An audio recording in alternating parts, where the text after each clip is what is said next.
ও sir, আপনার কথাই ঠিক স্যার। আপনি যে স্কুলে আমাদেরকে সবসময় বলতেন, এই ছেলেরা তোমরা পড়া মুখস্থ করে আসো কেন, তোমরা চেষ্টা করবা একটু বুঝতে যে ব্যাপারটা কি, বিষয়টা বুঝতে চেষ্টা করবা, ব্রেন খাটাইবা, নাইলে মুখস্থ করলে কিন্তু কয়েকদিন পরে তোমরা সব ভুলে যাইবা।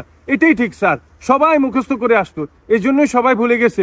সদা সত্য কথা বলিবে, মিথ্যা বলিবে না, এই জন্য বাংলাদেশে সবাই এখন আর সত্য কথা বলে না। বেশিরভাগ লোকই বসের সাথে সত্য কথা বলে না। এই যে বসকে সবসময় হাওয়া আর তেল দিয়ে চলে, ওই যে মুখস্থ করছে এই কারণে। আর বিভিন্ন জায়গায় হাওয়া আর তেল না দিলে কিন্তু চলে না স্যার, সত্য কথা বললেই বিপদ। এই যে হাওয়া আর তেল দিলে উপরের দিকে শাঁ শাঁ করে উঠতে পারে, আর বিদেশে ভাগ্য ভালো, হাওয়া আর তেল দিলে বরং উল্টা চাকরি চলে যাব।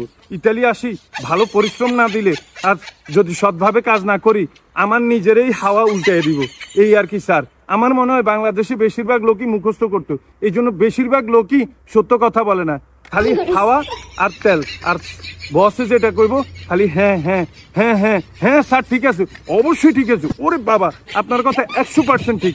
এই জন্যই আমার মনে হয় সবাই মুখস্থ করে করে এই অবস্থা, এখন খালি হাওয়া আর তেল দেয়।